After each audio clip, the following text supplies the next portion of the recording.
Hey, it's tough to be producers. Today, the reading is from Leviticus. And a lot of people have talked about, I want to read through the Bible. And they start at the first, of course, like most books, and then you read Genesis, and, you know, it kind of starts off with a bang. Big bang. And then you have hero stories and all this, and families fighting and battles, and then you get into Exodus, and we have Moses and all that, and the plagues, and leads people to Israel. And then it's like Leviticus. And we start getting into a bunch of rules about what's wrong and what's right. And the rules are kind of, for us, Leviticus prohibits trimming your beard, getting tattoos, wearing clothes with two kinds of fabric,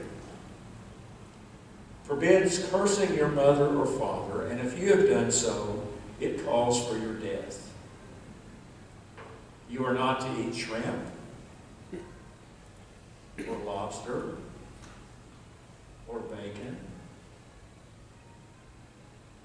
There's lots of stuff about animal sacrifice and mildew and skin diseases, and people who resolve to read through the Bible about this point want to give up.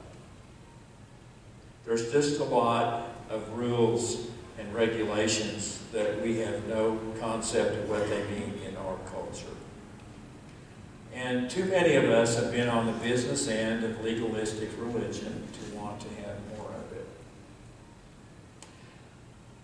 Jesus was a boy going to synagogue like other boys in his community, and he had to memorize the first 5 books of the Bible.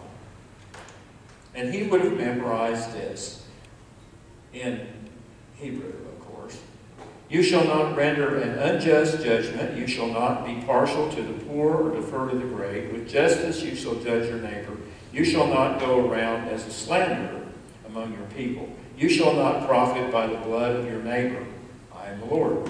You shall not hate in your heart any of your kin. You shall reprove your neighbor, or you shall incur guilt yourself. You shall not take vengeance or bear a grudge against any of your people, but you shall love your neighbor as yourself. I am the Lord.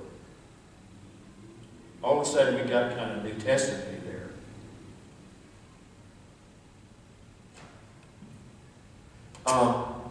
Some of the commands in Leviticus are kind of dated, and some are deplorable.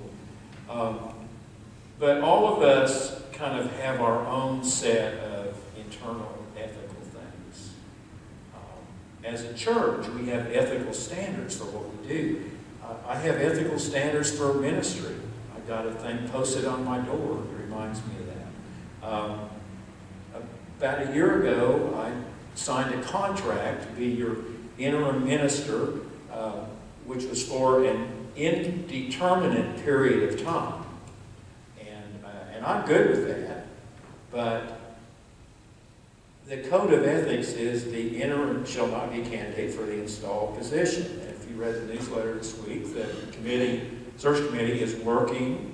They've been meeting a lot and looking at resumes, and no bingos yet, but that will happen in good time. The other morning, Teddy, I guess, was looking at something on Facebook, and she asked me the question, what is your motto? And as usual, when Kathy asks me a serious question, I give a sarcastic or funny answer. And the first thing that came to my mind was a line from a W.C. Fields movie, never give a sucker an even break.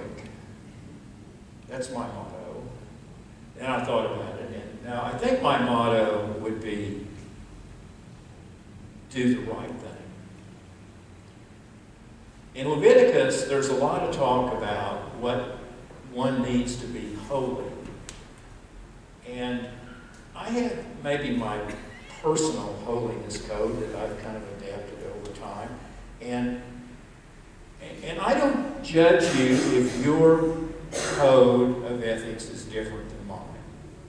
Okay? Don't take this as criticism of you if you disagree. This is just for me. I don't use emojis.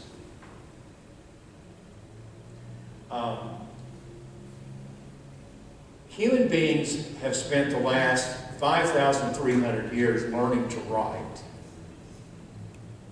And we have developed from, picture writing to using words. And words can be strung together in beautiful ways. Shakespeare, a sonnet. Shall I compare thee to a summer day? Or Jimmy Buffett. Some of it's magic, some of it's tragic, but I had a good life all the way. I don't think a smiley face can equal that. So I refuse to use those things. Again, this is your choice. My holiness code says I'm not going into a Hooters restaurant. I think the whole concept is objectifying women. I don't agree with that. I will not make sexist or racist or homophobic or xenophobic comments or tell jokes of such. I don't like hyperbole. That is, oh, this is the greatest thing in the world. What are the chances of this, of all the thises in the world being the greatest one? I think, tell the truth. Hey, this is pretty good, but it's probably not the greatest one in the world or the worst one in the world. I like inclusive language. So we can say people instead of man, or them instead of a man, or we can talk about God as not having sexual characteristics. We can just talk about God being God. And my holiness code involves being able to laugh at myself.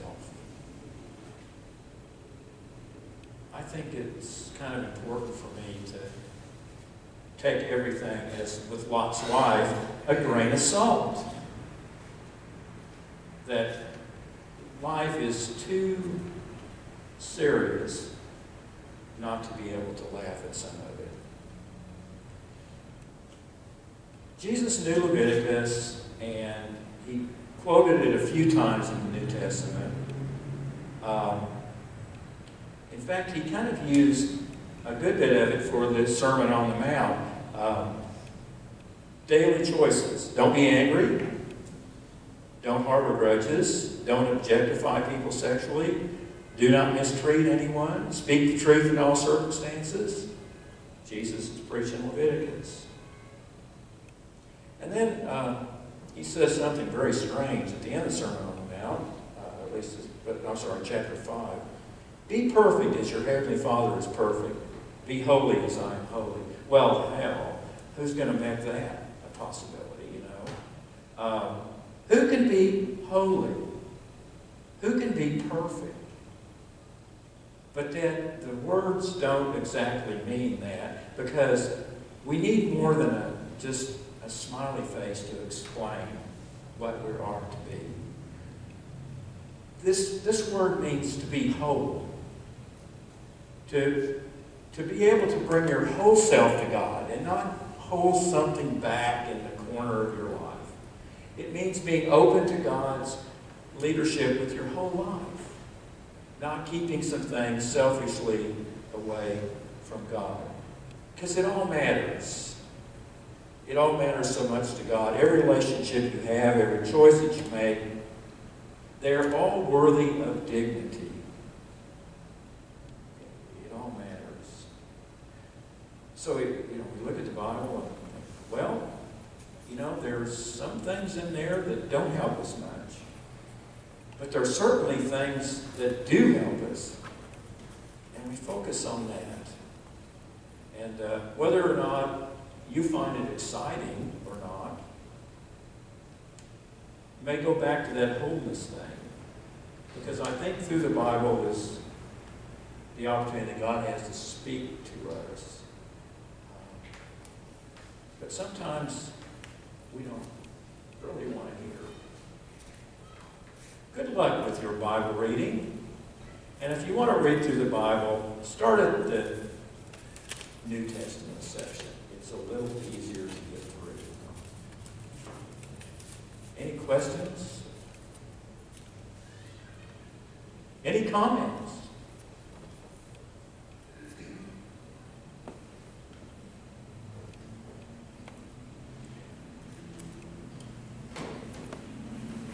Jesus had recently